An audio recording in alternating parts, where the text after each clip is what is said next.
سورہ کوثر کا تعارف، مقام نزول۔ علامہ علی بن محمد خازن رحمت اللہ تعالی علیہ فرماتے ہیں سورہ کوثر جمہور مفسرین کے نزدیک مکیہ ہے اور بعض مفسرین کے نزدیک مدنیہ ہے۔ آیات، کلمات اور حروف کی تعداد، اس سورت میں 1 رکوع، 3 آیتیں، 10 کلمے اور 42 حروف ہیں۔ کوثر نام رکھنے کی وجہ، کوثر سے دنیا اور آخرت کی بے شمار خوبیاں مراد ہیں اور جنت کی ایک نہر کا نام بھی کوثر ہے۔ اس سورت کی پہلی آیت میں یہ لفظ موجود ہے، اس مناسبت سے اسے سورہ کوثر کہتے ہیں۔ سورہ کوثر کے مضامین، اس سورت کا مرکزی مضمون یہ ہے کہ اس میں اللہ تعالیٰ نے اپنے حبیب صلی اللہ تعالی علیہ وآلہ وسلم کی مدحت بیان فرمائی ہے، اور اس میں یہ مضامین بیان ہوئے ہیں۔ نمبر 1، اس کی پہلی آیت میں اللہ تعالیٰ کے اس فضل و احسان کا بیان ہے جو اس نے اپنے حبیب صلی اللہ تعالی علیہ وسلم پر فرمایا۔ نمبر 2، دوسری آیت میں نبی کریم صلی اللہ تعالی علیہ وسلم سے فرمایا گیا کہ اللہ تعالیٰ کے فضل و احسان کے شکریے میں نماز پڑھتے رہیں اور قربانی کریں۔ نمبر 3، تیسری آیت میں فرمایا گیا کہ جو اللہ تعالیٰ کے حبیب صلی اللہ تعالی علیہ وآلہ وسلم کا دشمن ہے وہی ہر خیر سے محروم ہے۔ سورہ ماعون کے ساتھ مناسبت، سورہ کوثر کی اپنے سے ماقبل سورت ماعون کے ساتھ مناسبت یہ ہے کہ سورہ ماعون میں کافروں اور منافقوں کی جو صفات بیان کی گئیں ان کے مقابلے میں سید المرسلین صلی اللہ تعالی علیہ وآلہ وسلم کے اوصاف سورہ کوثر میں بیان کیے گئے۔ بسم اللہ الرحمن الرحیم۔ ترجمہ، اللہ کے نام سے شروع جو نہایت مہربان رحمت والا ہے۔ اِنَّا أَعْطَيْنَاكَ الْكَوْثَرَ فَصَلِّ لِرَبِّكَ وَانْحَرْ إِنَّ شَانِئَكَ هُوَ الْأَبْتَرُ۔ ترجمہ، اے محبوب، بے شک ہم نے تمہیں بے شمار خوبیاں عطا فرمائیں تو تم اپنے رب کے لیے نماز پڑھو اور قربانی کرو، بے شک تمہارا دشمن ہی ہر بھلائی سے محروم ہے۔ اِنَّا أَعْطَيْنَاكَ الْكَوْثَرَ۔ اے محبوب، بے شک ہم نے تمہیں بے شمار خوبیاں عطا فرمائیں۔ تفسیر صراط الجنان میں ہے، کوثر کی تفسیر میں مفسرین کے مختلف اقوال ہیں۔ ان سب اقوال کا خلاصہ یہ ہے کہ اے محبوب، بے شک ہم نے تمہیں بے شمار خوبیاں عطا فرمائیں اور کثیر فضائل عنایت کر کے تمہیں تمام مخلوق پر افضل کیا۔ آپ کو حسن ظاہر بھی دیا، حسن باطن بھی عطا کیا، نسب عالی بھی، نبوت بھی، کتاب بھی، حکمت بھی، علم بھی، شفاعت بھی، حوض کوثر بھی، مقام محمود بھی، امت کی کثرت بھی، دین کے دشمنوں پر غلبہ بھی، فتوحات کی کثرت بھی، اور بے شمار نعمتیں اور فضیلتیں عطا کی جن کی انتہا نہیں۔ آیت اِنَّا أَعْطَيْنَاكَ الْكَوْثَرَ سے حاصل ہونے والی معلومات، اس سے 5 باتیں معلوم ہوئی۔ نمبر 1، اللہ تعالیٰ نے اپنے حبیب صلی اللہ تعالی علیہ وآلہ وسلم کو کوثر عطا کر دی ہے، کیونکہ یہاں یہ نہیں فرمایا گیا کہ ہم آپ کو کوثر عطا کریں گے، بلکہ یہ فرمایا کہ بے شک ہم نے آپ کو کوثر عطا کر دی۔ نمبر 2، اللہ تعالیٰ کی اپنے حبیب صلی اللہ تعالی علیہ وآلہ وسلم پر یہ عطا ان کے نبی اور رسول ہونے کی وجہ سے نہیں، بلکہ آپ علیہ الصلوۃ والسلام کی ذات کی وجہ سے ہے، جو شان محبوبیت کی صورت ہے، کیونکہ یہاں یہ فرمایا أَعْطَيْنَاكَ، ہم نے آپ کو عطا فرمائی، یہ نہیں فرمایا کہ اعطینا الرسول یا اعطینا النبی۔ نمبر 3، تاجدار رسالت صلی اللہ تعالی علیہ وآلہ وسلم پر یہ عطا کسی عبادت اور ریاضت کی وجہ سے نہیں ہے، بلکہ ان پر یہ عطا اللہ تعالیٰ کے عظیم فضل اور احسان کی وجہ سے ہے، کیونکہ یہاں عطا کا ذکر پہلے ہوا اور عبادت کا ذکر بعد میں ہوا۔ نمبر 4، اللہ تعالیٰ نے آپ کو کوثر کا مالک بنا دیا ہے تو آپ جسے چاہیں جو چاہیں عطا کر سکتے ہیں۔ نمبر 5، سید المرسلین صلی اللہ تعالی علیہ وآلہ وسلم کی مدحت خود رب تعالیٰ فرماتا ہے۔ اعلیٰ حضرت امام احمد رضا خان علیہ الرحمت الرحمان فرماتے ہیں اِنَّا أَعْطَيْنَاكَ الْكَوْثَرَ، ساری کثرت پاتے یہ ہیں، ٹھنڈا ٹھنڈا، میٹھا میٹھا، پیتے ہم ہیں، پلاتے یہ ہیں۔ اور ایک اور جگہ فرماتے ہیں نا، اے رضا خود صاحب قرآن ہے مداح حضور، تجھ سے کب ممکن ہے پھر مدحت رسول اللہ کی۔ فَصَلِّ لِرَبِّكَ وَانْحَرْ، تو تم اپنے رب کے لیے نماز پڑھو اور قربانی کرو۔ تفسیر صراط الجنان میں ہے، یعنی اے حبیب صلی اللہ تعالی علیہ وآلہ وسلم، اللہ تعالیٰ نے آپ کو دونوں جہاں کی بے شمار بھلائیاں عطا کی ہیں اور آپ کو وہ خاص رتبہ عطا کیا ہے جو آپ کے علاوہ کسی اور کو عطا نہیں کیا۔ تو آپ اپنے اس رب عز و جل کے لیے نماز پڑھتے رہیں جس نے آپ صلی اللہ تعالی علیہ وآلہ وسلم کو کوثر عطا کر کے عزت و شرافت دی، تاکہ بتوں کے پجاری ذلیل ہوں اور بتوں کے نام پر ذبح کرنے والوں کی مخالفت کرتے ہوئے اپنے رب عز و جل کے لیے اور اس کے نام پر قربانی کرے۔ اس آیت کی تفسیر میں ایک قول یہ بھی ہے کہ نماز سے نماز عید مراد ہے۔ إن شانئك هو الأبتر، بے شک تمہارا دشمن ہی ہر بھلائی سے محروم ہے۔ تفسیر صراط الجنان میں ہے۔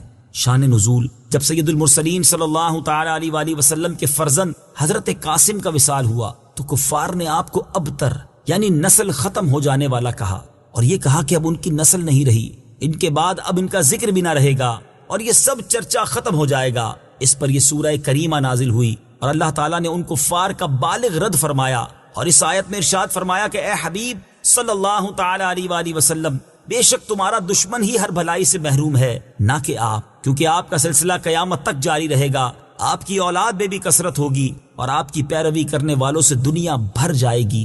آپ کا ذکر ممبروں پر بلند ہوگا، قیامت تک پیدا ہونے والے عالم اور واعظ اللہ تعالیٰ کے ذکر کے ساتھ آپ کا ذکر کرتے رہیں گے، اور آخرت میں آپ کے لیے وہ کچھ ہے جس کا کوئی وصف بیان ہی نہیں کر سکتا۔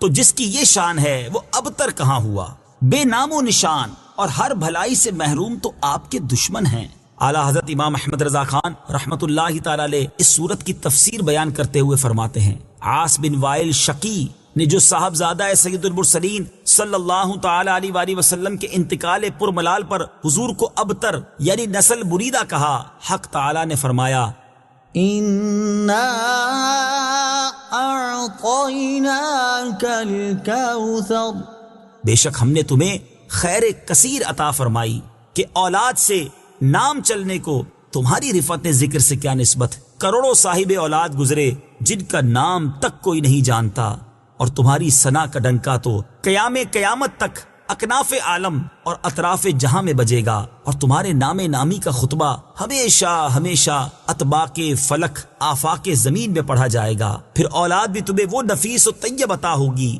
جن کی بقا سے بقائے عالم مربوط رہے گی۔ اس کے سوا تمام مسلمان تمہارے بال بچے ہیں، اور تم سب مہربان ان کے لیے کوئی نہیں، بلکہ حقیقت کار کو نظر کیجئے تو تمام عالم تمہاری اولاد مانوی ہے، کہ تم نہ ہوتے تو کچھ بھی نہ ہوتا، اور تمہارے ہی نور سے سب کی آفرینش ہوئی۔ اسی لیے جب ابو البشر آدم تمہیں یاد کرتے تو یوں کہتے، یا ابنی صورتن و ابایا معنن، اے ظاہر میں میرے بیٹے اور حقیقت میں میرے باپ۔ پھر آخرت میں جو تمہیں ملنا ہے اس کا حال تو خدا ہی جانے، جب اس کی یہ عنایت بے غایت تم پر مبذول ہو تو تم ان اشقیاء کی زبان درازی پر کیوں ملول ہو، بلکہ فصل لربك وانحر، رب کے شکرانے میں اس کے لیے نماز پڑھو اور قربانی کرو۔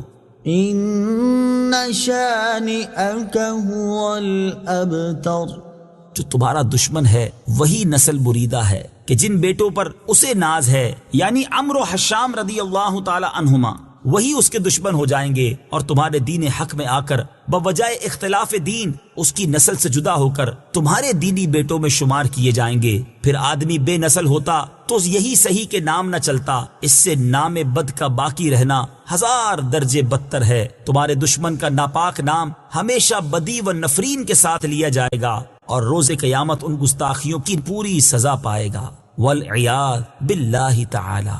اس سے معلوم ہوا کہ حضور پر نور صلی اللہ تعالی علیہ وآلہ وسلم کا اللہ تعالیٰ کی بارگاہ میں مقام اتنا بلند ہے کہ ان کے گستاخ کو اس کی گستاخی کا جواب خود رب تعالیٰ دیتا ہے۔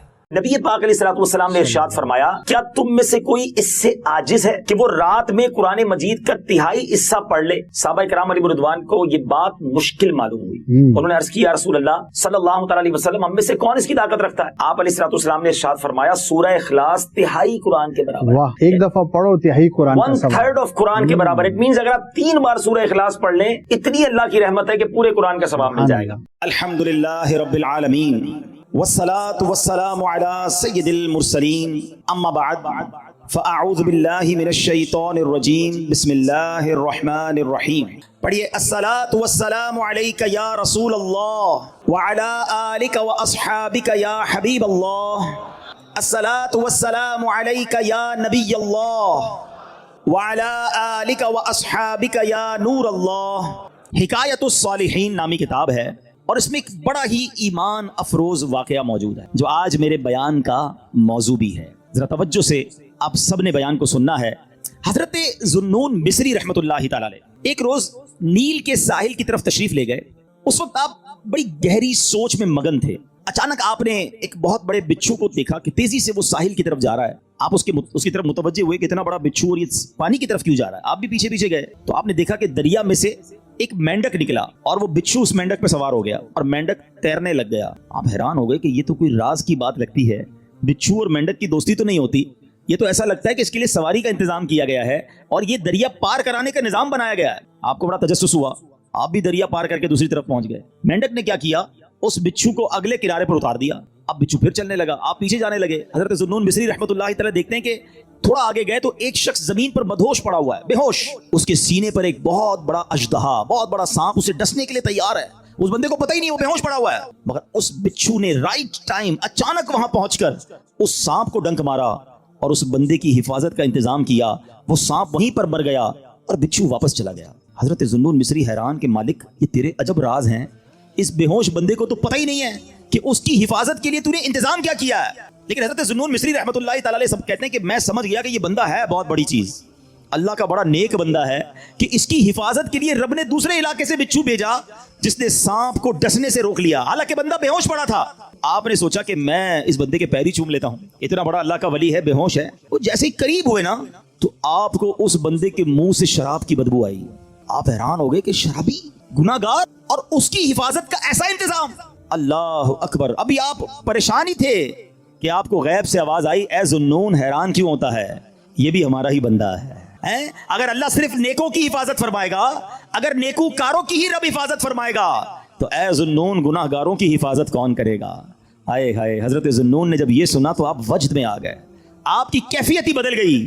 اللہ اکبر۔ جب سورج غروب ہونے لگا، ساحل پر ٹھنڈی ٹھنڈی ہوا چلنے لگی تو اب اس نوجوان کے جسم میں کچھ حرکت پیدا ہوئی۔ تھوڑی دیر بعد وہ ہوش میں آیا۔ حضرت ذوالنون اس کے قریب ہی بیٹھے تھے۔ آپ کو دیکھ کر شرمندہ ہوا، شرمندگی سے کہتا حضور آپ ادھر کیسے؟ آپ اللہ کے ولی تھے، بڑے مشہور شخصیت تھے، وہ بندہ آپ کو پہچان گیا۔ تو آپ نے فرمایا پہلے یہ بتاؤ کہ تم کون ہو، میرے بارے میں چھوڑو۔ اس نے کہا حضرت آپ تو دیکھ ہی رہے ہیں میں شرابی آدمی ہوں۔ آپ نے فرمایا ذرا بائیں طرف دیکھو، اپنی ذرا قریب دیکھو۔ اس بندے نے دیکھا تو مرا ہوا بہت بڑا سانپ پڑا ہوا۔ حضرت ذوالنون مصری نے اب اس کو سارا واقعہ سنایا کہ میں تو کہیں اور تھا، میں نے ایک منظر دیکھا، بچھو اور مینڈک کے پیچھے ادھر آیا، اللہ نے تیری حفاظت کا کیسا انتظام کیا، تو رب کی نافرمانی کرتا ہے اور وہ مالک تیری حفاظت فرما رہا ہے۔ اللہ اکبر۔ جب اس شرابی نے یہ واقعہ سنا وہ زاروں کتار رونے لگا اور اس کے بعد اس نے جو ہے اس نے بڑا کمال کا جملہ کہا، اگر وہ ذات گناہ گاروں کو ایسا نوازتی ہے تو پھر نیکوں کو کیسا نوازتی ہوگی؟ جب اپنے نافرمانوں کو وہ ایسا نوازتا ہے تو اپنے فرما برداروں کو کیسا نوازتا ہوگا؟ یہ کہہ کر وہ شخص نے سارے گناہوں سے توبہ کی، اب مجاہدات کرنے لگا، اب عبادتیں کرنے لگا۔ ایک وقت ایسا آیا کہ اس بندے کا شمار اللہ کے مقبول بندوں میں ہونے لگ گیا، وہ بھی اللہ کا ولی بن گیا۔ میرے پیارے اسلامی بھائیوں، مدنی چینل کے ناظرین، یہ واقعہ ہم سب کے لیے بہت بڑا پیغام ہے۔ ہم اللہ کی نافرمانی کرتے ہیں اور روزانہ ہی کرتے ہیں، مگر وہ رب ہم سے نعمتوں کو روکتا نہیں ہے، وہ ہم سے اپنی نعمتوں کو نہیں روک رہا، ہمارا رزق بند نہیں ہو جاتا۔ دنیا کا کیا دستور ہے، یہاں کاروباری لوگ بھی بیٹھے ہیں، ہمارے پاس کوئی بندہ نوکری کرے، ہم اس کو کہیں بیٹا آپ کا کام یہ ہے کہ روزانہ جانا ہے، اپنے مارکیٹ سے وصولی کرنی ہے، اور یہ موٹر سائیکل میں آپ کو دیتا ہوں کیونکہ آپ کو روز جانا ہے، سفر کے لیے آپ کو موٹر سائیکل دیتا ہوں۔ بڑا مینیجر بن جاتا ہے، لوگ گاڑی دیتے ہیں، ٹھیک ہے۔ اچھا اب وہ سیٹ جو ہے وہ دیکھے کہ یہ جاتے کہیں نہیں ہے، سارا دن ادھر ہی بیٹھا رہتا ہے، ایک دن، 2 دن، 15 دن، 1 مہینہ، پھر وہ کیا کہے گا؟ بھائی یا تو وصولی کرنے جاؤ یا ورنہ میری موٹر سائیکل واپس کرو۔ فائدہ کیا تمہیں موٹر سائیکل دینے کا؟ جو فیسلٹی دیتا ہے کوئی ہمیں کسی کام کے لیے دیتا ہے نا، اگر وہ کام نہ کریں تو وہ فیسلٹی واپس لے لی جاتی ہے۔ سچ بتاؤ میرے رب نے مجھے اور آپ کو آنکھیں کیوں دی ہیں؟ کیا حرام دیکھنے کے لیے دی ہیں؟ تلاوت کے لیے دی ہیں، ماں باپ کو محبت سے دیکھنے کے لیے دی ہیں، اللہ کے گھر کو دیکھنے کے لیے دی ہیں، اللہ نے جو حلال چیزیں ہمیں دی ہیں وہ دیکھنے کے لیے دی ہیں۔ کبھی ایسا ہوا کہ ہم حرام دیکھیں اور اندھے ہو جائیں؟ یار میری آج آنکھیں بند ہو گئیں، کیوں؟ بس وہ حرام دیکھ لیا تھا۔ نہیں، ہم گناہ کر رہے ہیں، وہ نعمتیں نہیں روک رہا ہے۔ یہ ہاتھ اس لیے نہیں دیے کہ اس سے حرام کام کیے جائیں، اس سے ظلم کیا جائے، مگر یہ ہاتھ حرام کی طرف اٹھتے ہیں، رب ہاتھ واپس نہیں لیتا۔ پیر گناہ کی طرف جائیں تو لنگڑے ہو جانے چاہیے تھے ہم، کہ بندہ کہے یار آج پیر نہیں چل رہے، کیوں؟ یار وہ کل میں جوا کھانے گیا تھا، میں شراب کھانے گیا، میں سنیما گیا، اللہ کی نافرمانی کے لیے چلا تھا، میرے رب نے پیر واپس لے لیے۔ اصول تو یہ بندہ ہے، مگر اس کی شان دیکھو کہ ہم روز نافرمانی کرتے ہیں، وہ ہمیں رزق دے رہا ہے, عزت بھی دے رہا ہے, آزاد بھی سلامت ہیں. تک اللہ کو ناراض کریں گے, کب تک اس رب سے دور رہیں گے؟ وہ ایسا کریم ہے, دنیا میں کسی کی بات نہ مانو, وہ نوکری سے نکال دیتا ہے, مگر رب ایسا کریم ہے کہ بندہ اگر جب اس کی بات ماننے لگ جائے نا, ایک بار دل سے توبہ کر لے, وہ اس کے سارے گناہ بھی معاف کر دیتا. اللہ اکبر. اے میرے پیارے اسلامی بھائیو, یہ ہے میرا مالک جو ہمارے عیب چھپاتا ہے. ہم اکیلے میں گناہ کرتے ہیں, وہ بتاتا نہیں کسی کو, ورنہ وہ چاہے تو ہم سب کے عیب کھل جائیں. جو لوگ ہمیں عزت سے دیکھتے ہیں, جو محبت سے ملتے ہیں, جو ہمیں بڑے نیک سمجھتے ہیں, اللہ تو جانتا ہے نا ہماری حالت کیا ہے. پنجابی شاعر کہتا ہے نا, دنیا والوں کو پتہ چل جائے نا ہمارا ایک عیب, ایک فوراً میسج چلائیں گے, پتہ چلا اس نے یہ کیا ہے. ہاں, ماں باپ بھی گھر سے نکال دیں گے. میرا مالک کیسا کریم ہے, اسے معلوم ہے ہم کتنے برے ہیں, مگر وہ رحم کرنے والا ہے, وہ کرم کرنے والا ہے. ہم پھر بھی اس سے دوستی نہیں کرتے, ہم پھر بھی اسے ناراض کرتے ہیں. یار اسلامی بھائیوں, کب تک ہم گناہ کرتے رہیں گے؟ کب تک اللہ کو ناراض کرتے رہیں گے؟ اگر وہ مالک ناراض ہو گیا تو برباد ہو جائیں گے. اس کی رحمت چاہتی ہے کہ میں اور آپ بخشے جائیں, مگر ہم ہیں کہ یا تو توبہ نہیں کرتے, اور توبہ کرتے ہیں تو پھر اس پر قائم نہیں رہتے. حالانکہ نبی پاک علیہ الصلوۃ والسلام کی کیسی کیسی حدیثیں ہیں کہ جو توبہ کرتا ہے اللہ اس سے کتنا راضی ہوتا ہے. آئیے حدیث پاک سنانے سے پہلے میں آپ کو قرآن پاک کی آیت سناتا ہوں. اللہ کریم قرآن مجید میں ارشاد فرماتا ہے, سورہ بقرہ میں دوسرے پارے آیت نمبر 222 میں ارشاد فرماتا ہے, ان اللہ یحب التوابین, بے شک اللہ پسند کرتا ہے بہت توبہ کرنے والوں کو. اور اللہ جب توبہ قبول کرتا ہے نا, تو سنو کیسا کریم ہے. دنیا میں اگر ہمارا کوئی جرم ہو جائے نا, کوئی خطا ہو جائے, مثال کے طور پہ کسی کی پولیس میں کوئی رپورٹ درج کر دی جائے, تو جب بھی آپ کسی کا ریکارڈ نکالتے ہیں نا, بے شک وہ مقدمہ ختم بھی ہو گیا ہو, یا سزا ہو گئی ہو, یا سلو ہو گئی ہو, لیکن جب آپ بندے کا کریکٹر سرٹیفکیٹ نکالتے ہیں تو اس کا وہ جرم آ جاتا ہے کہ اس نے 10 سال پہلے یہ غلطی کی تھی, 15 سال پہلے اس پر یہ مقدمہ ہوا تھا. نہ لوگ بھولتے ہیں, نہ دنیا بھولتی ہے, مگر دیکھو میرے رب کی شان کیسی ہے کہ اللہ ایسا کریم ہے. قرآن میں فرماتا ہے کہ جب اللہ توبہ قبول کرتا ہے تو صرف گناہ معاف نہیں فرماتا, گناہوں کو نیکیوں سے بدل دیتا ہے. ہاں, جتنے گناہ ہیں نا وہ سارے نیکیوں میں بدل دیے جاتے ہیں. اللہ کریم قرآن مجید میں ارشاد فرماتا ہے, مگر جو توبہ کرے اور ایمان لائے اور اچھا کام کرے تو ایسوں کی برائیوں کو اللہ بھلائیوں سے بدل دے گا, اور اللہ بخشنے والا مہربان ہے. ارے میرے رب کی رحمت تو دیکھو کہ جب بندہ سچے دل سے توبہ کرتا ہے اس کی عطائیں کیسی ہیں. سبحان اللہ, سبحان اللہ. اللہ کے حبیب صلی اللہ تعالی علیہ وسلم کی میں آپ کو حدیث سناتا ہوں کہ رب کریم کس طرح توبہ کرنے والوں پر مہربانی فرماتا ہے. اللہ کے حبیب علیہ الصلوۃ والسلام فرماتے ہیں, جب بندہ اپنے گناہوں سے توبہ کرتا ہے تو اللہ عز و جل لکھنے والے فرشتوں کے پاس سے اس کے گناہ بھلا دیتا ہے, اس کے اعضاء, اس کے بدن کے جو پارٹس ہیں ان کو بھی بھلا دیتا ہے, اور اس زمین پر بھی نشان مٹا دیتا ہے جہاں اس نے گناہ کیے ہوتے ہیں. یہاں تک کہ جب بندہ قیامت کے دن اللہ سے ملے گا تو اس کے گناہ پر کوئی گواہ نہیں ہوگا. حالانکہ خود رب نے فرمایا قرآن میں کہ وہ دن آئے گا, ارے پڑھی ہے نا یاسین شریف, اس میں اللہ فرما رہا ہے وہ دن ہوگا جب منہ پر مہر لگا دی جائے گی, ہاتھ کلام کریں گے, پیر بتائیں گے کیا گناہ کیے تھے, کدھر گئے تھے.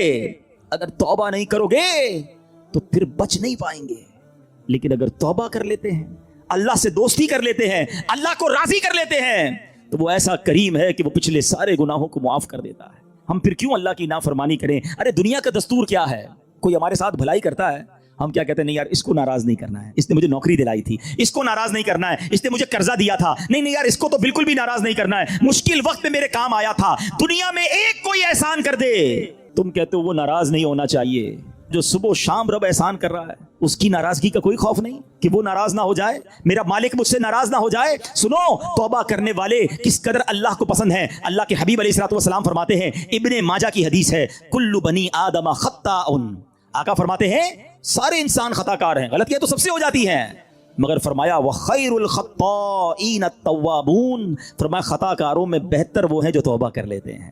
غلطی ہوتی ہے تو معافی مانگ لیتے ہیں, سر کو جھکا لیتے ہیں, اللہ سے عرض کرتے مولا آئندہ نہیں کروں گا, اور اس کی بارگاہ میں ندامت کا اظہار کرتے ہیں. ایک اور جگہ میرے آقا علیہ الصلوۃ والسلام فرماتے ہیں, تم سب میں بہترین وہ ہیں جو فتنوں میں مبتلا ہو اور توبہ کرتا ہو, یعنی اگر گناہ ہو جائے فوراً معافی مانگ لے. اچھا, ہمارے کچھ لوگوں کا توبہ کا اسٹائل بھی بڑا عجیب ہے, توبہ توبہ استغفر اللہ, گالوں پہ چپت لگا لی مگر کوئی شرمندگی نہیں ہے. ارے ایسی توبہ تو خود توبہ کی محتاج ہے.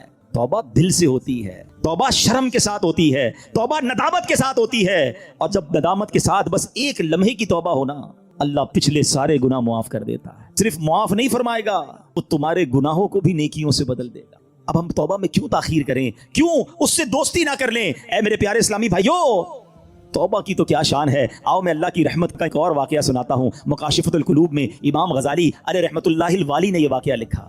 بنی اسرائیل میں ایک نوجوان تھا. 20 سال تک تو اس نے اللہ کی خوب عبادت کی. پھر اگلے 20 سال اس نے اللہ کی بہت نافرمانی کی. پھر آئینہ دیکھا تو داڑھی کے بال سفید ہو گئے تھے. پھر وہ غم زدہ ہو گیا اور کہنے لگا اے میرے خدا, میں نے 20 سال تک تیری عبادت کی, 20 سال تک میں نے تیری نافرمانی کی, اب میں تیری طرف آؤں گا تو میری توبہ قبول ہو جائے گی, یا اللہ تو مجھے معاف کر دے گا. اس نے کسی کہنے والے کی آواز سنی, تم نے ہم سے محبت کی, ہم نے تم سے محبت کی, پھر تو نے ہمیں چھوڑ دیا, ہم نے بھی تجھے چھوڑ دیا, تو نے ہماری نافرمانی کی, ہم نے تمہیں مہلت دی, اور اگر اب تو توبہ کر کے ہماری طرف آئے گا تو ہم تیری توبہ قبول کر لیں گے. یہ ہے اس کی رحمت. اے میرے پیارے اسلامی بھائیوں, اب ہم کیوں نہ رب سے محبت کریں, کیوں نہ ہم اللہ سے پیار کریں, اور کیوں نہ سچی توبہ کر لیں. ہمارے آس پاس سے لوگ اٹھ رہے ہیں, میری بھی باری آنے والی ہے, آپ کی بھی باری آنے والی ہے. ہم کس انتظار میں ہیں, شیطان کے کس وار میں ہیں, ہم توبہ میں تاخیر کیوں کر رہے ہیں. ارے کب اللہ کو راضی کریں گے, کب تک اللہ کو ناراض کرتے رہیں گے, کب تک نمازیں قضا ہوتی رہیں گی, کب تک آنکھیں حرام دیکھتی رہیں گی, کب تک میرے اور آپ کے کان حرام سنتے رہیں گے. اے حرام کمانے والے, کب تک حرام کماتا رہے گا. بدکاری کرنے والا, بے حیائی کرنے والا, نام محرم لڑکیوں اور عورتوں سے دوستیاں کرنے والا سوچے کب تک تم یہ گل چھڑے اڑا لو گے. جوا کھیلنے والا سوچے کب تک میں یہ کام کر لوں گا. ارے اچانک یہ اعلان ہوگا کہ فلاں کا انتقال ہو گیا ہے, ہمارے ہی دوست ہمیں کاندھوں پر اٹھائیں گے, ہمیں قبر میں ڈال کر آ جائیں گے. یہ دوست جو آج تھوڑی سی ہماری گھبراہٹ پر ہمارے ساتھ کھڑے ہو جاتے ہیں, پتہ ہے جب قبر میں اتاریں گے نا تو لوگ کہہ رہے ہوں گے ذرا صحیح طریقے سے مٹی ڈالو, کوئی سوراخ باقی نہ بچ جائے. ہوا بھی نہیں چھوڑیں گے, ایک سوراخ بھی نہیں چھوڑیں گے, مجھے اور آپ کو تنہا قبر میں چھوڑ کر آ جائیں گے. پھر کیا ہوگا, میرے اور آپ کے پاس کیا بچے گا. یہ مال, یہ دولت, یہ گاڑی, یہ گھر, یہ شہرت, سب کچھ پیچھے رہ جائے گا. اب ہمارے ساتھ قبر میں ہوں گے ہمارے اعمال. اور دیکھو اگر اللہ ناراض ہوا نا, اللہ ناراض ہوا تو مارے جائیں گے, پھر تو قبر جہنم کا گھڑا بن جائے گی. اسی لیے میں آج یہ عرض کرنے آیا ہوں کہ جلدی جلدی اپنے رب کو راضی کر لو. وہ کیسا کریم ہے, بلکہ اس کی رحمت چاہتی یہی ہے کہ میرے بندے بخشے جائیں, میرے بندے معافی مانگ لیں, میرے بندے رجوع کر لیں. مگر یہ بندہ ہے جو رجوع نہیں کر رہا, یہ بندہ ہے جو اس سے دوستی نہیں کر رہا. خدا را میں آج کے بعد اللہ کے فرما بردار بندوں میں شامل ہو جاؤں. سنو وہ کیسا کریم ہے. حضرت سیدنا ابو ہریرہ رضی اللہ تعالیٰ عنہ سے بروی ہے, رسول اللہ صلی اللہ تعالیٰ علیہ وسلم کا فرمان عالی شان ہے کہ جب کوئی بندہ گناہ کر لیتا ہے اور پھر کہتا ہے کہ اے مولا میں نے گناہ کر لیا, مجھے معاف کر دے, تو اللہ فرماتا ہے میرا بندہ جانتا ہے کہ کوئی اس کا رب ہے جو گناہ معاف بھی کرتا ہے اور اس پر پکڑ بھی لیتا ہے. میں نے اپنے بندے کو بخش دیا. تو جتنا رب چاہتا ہے بندہ ٹھہرا رہتا ہے, اس کے بعد پھر کوئی گناہ کر لیتا ہے, پھر عرض کرتا ہے الہی میں نے پھر گناہ کر لیا ہے, پھر مجھے معاف کر دے. تو رب کریم فرماتا ہے میرا بندہ جانتا ہے کہ کوئی اس کا رب ہے جو گناہ کرنے پر پکڑ بھی لیتا ہے اور معاف بھی فرما دیتا ہے. میں نے اپنے بندے کو بخش دیا, پھر اس بندے سے پھر گناہ ہو جاتا ہے. وہ پھر اللہ سے کہتا ہے, تیسری بار کہتا ہے اللہ پھر گناہ ہو گیا ہے, رب کریم مجھے معاف کر دے. تو رب فرماتا ہے میرا یہ بندہ جانتا ہے کہ اس کا کوئی رب ہے جو گناہ کرنے پر پکڑتا ہے اور معاف مانگنے پر معاف بھی کر دیتا ہے. میں نے اپنے بندے کی بخشش فرما دی, اب جو چاہے کرے. یعنی اللہ اس کی بے حساب بخشش فرما دیتا ہے. اور یہ میں نے بخاری شریف کی حدیث سنائی ہے. سوچو کیوں اللہ سے دوستی نہیں کرتے ہم, کیوں میرے پیارے اسلامی بھائیوں اللہ سے دوستی نہیں کرتے. ایک بار آج اللہ سے دوستی کر کے میں نے اور آپ نے سچی توبہ کر کے جانا ہے اور اللہ کی بارگاہ میں یہی عرض کرنا ہے کہ مولا کمزور ہوں, گناہ ہو گئے, معاف کر دے. اے اللہ میں مانتا ہوں میں گناہ گار ہوں, مجھے معاف کر دے. اے اللہ میں آئندہ گناہ نہیں کروں گا, مجھے معاف کر دے. اگر تو نے پکڑ لیا مارا جاؤں گا, میرے پاس کوئی حساب نہیں ہے, مجھے معاف کر دے. میں مانتا ہوں میں نے کئی بار توبہ کی مگر پھر گناہ کیے, مولا معاف کر دے. تجھ سے معافی نہیں مانگوں گا تو کس سے مانگوں گا, مولا معاف کر دے. اے اللہ تو ماں سے زیادہ اپنے بندے کو چاہنے والا ہے. آج کے اجتماع میں کرم کر مالک, معاف کر دے, کیونکہ مجھے نہیں پتا میری زندگی کی کون سی رات آخری رات ہے. کیا معلوم کسی کا انتقال آج بھی تو ہو سکتا ہے نا. ہے کوئی ایسا جس کے پاس یہ گارنٹی ہو کہ وہ آج زندہ گھر جائے گا؟ ہم میں سے تو کسی کو نہیں پتا. آگاہ اپنی موت سے کوئی بشر نہیں, سامان 100 برس کا ہے, پل کی خبر نہیں, تو پھر کس بات کا انتظار ہے. یاد رکھو بے وفا دنیا پہ مت کر اعتبار, وہ اچانک موت کا ہوگا شکار. موت آ کر ہی رہے گی یاد رکھ, جان جا کر ہی رہے گی یاد رکھ. کر لے جو کرنا ہے, آخر موت ہے, ایک دن مرنا ہے.